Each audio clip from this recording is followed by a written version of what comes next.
Hello everyone, welcome to the next session on module of DC circuits. Here we are going to see some laws and some theorems. Let us understand the Kirchhoffs current law. In the statement of Kirchhoff's current law, at any node or junction, what is a node or junction? Where three or more elements are meeting, or it is called as the node or junction. At any node or junction in electrical circuit, the sum of current flowing into the node is equal to the sum of current flowing out of that node. That is, sum of incoming currents towards the node is equal to the sum of outgoing currents to the node. That is, the algebraic sum of current in the network of a conductor meeting at a point. Okay, so meeting at a point is very important, or meeting at a node is 0. The algebraic sum of the current is 0. That is, here we can see the I2, I1 and I4, these are the inward currents, whereas I5 and I3 are the outward current. The sum of inward current is what? I1 plus I2 plus I3, and sum of outward currents is I3 plus I5. So I1 plus I2 plus I5 I4 is equal to I3 plus I5, or you can say I1 plus I2 plus I4 minus I3 minus I5. Why I am taking minus I5? Because it is leaving to the node. So minus I3 minus I5 is equal to the sum of meeting to the current, sum of the meeting of the current is equal to the sum of leaving to the current of a node is called as the Kirchhoff's current law. Let us understand what is the Kirchhoff's voltage law.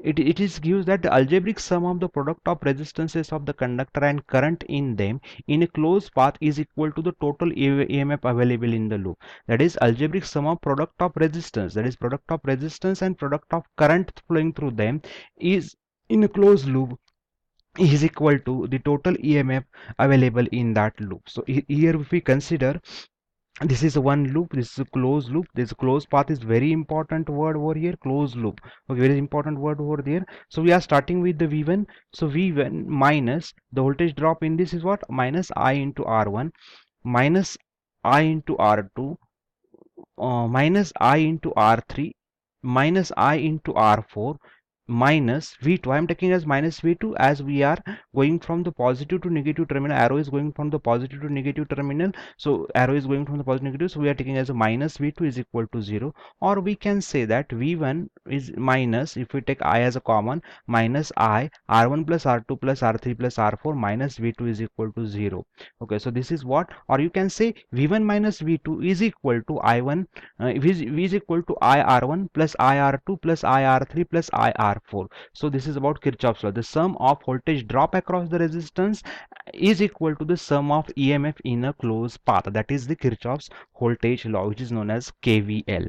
So let us understand what is the superposition theorem. The superposition theorem of electrical circuit states that for a linear system, the response, that is voltage or current in any branch of the bilateral linear circuit having more than one independent sources, is equal to the algebraic sum of responses caused by each independent source acting alone, where all other independent sources are replaced by their internal impedances. So what we are saying, in the superposition principle, if sources are one or more than one, okay, if the source number of sources are one or more than one, okay, so sources are more than one, that is two or more than two, then current through any branch can be calculated as considering each source separately. Okay, so consider each source separately, that, and then at that time other sources is to be considered as, the other source is to be considered as is replaced by their internal resistance. If it is ideal voltage source,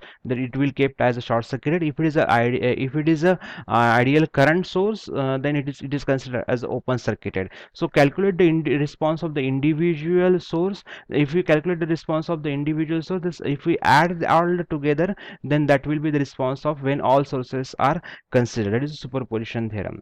So what that is, contribution of each individual sources for all other sources must be turned off by replacing all independent voltage source with short circuit. Okay, replace all independent sources with the short circuit, thereby eliminating the difference of potential difference. V is equal to 0. Internal impedance of ideal voltage source is 0. Internal, if the ideal impedance voltage is still 0, then consider voltage source as a short circuit. Replace all other independent current sources when it is open circuited. Okay, so that is eliminating the current I is equal to 0. That is, internal impedance of the ideal current source is infinite, it is considered, and it is 0. Okay, it is 0, consider as 0. Next, we'll understand what is a Thevenin's theorem.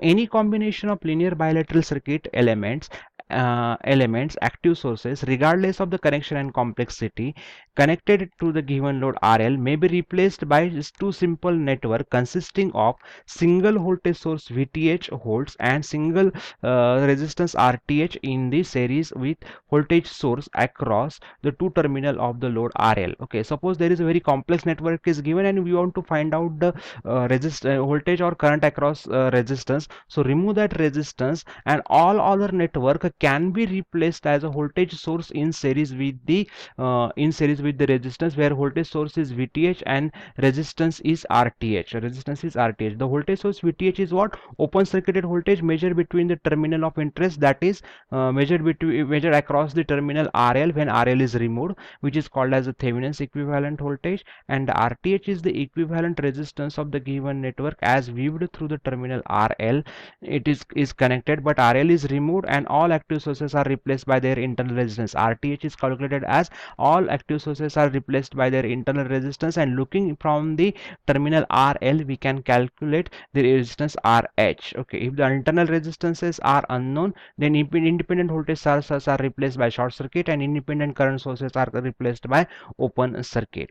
So how to apply the Thevenin's theorem? What are the steps involved? So remove first the branch resistance through which the current is to be calculated. Second, calculate the voltage source across these open circuited terminal by using the network simplification technique. This is which is VTH.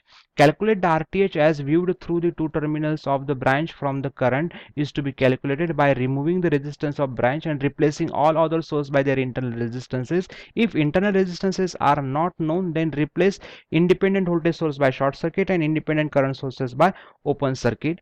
Then draw the Thevenin's equivalent circuit as VTH in series with the RTH. Okay, and again connect the branch which is removed, that is RL. Then we can calculate the current IL is equal to VTH upon RTH plus RL.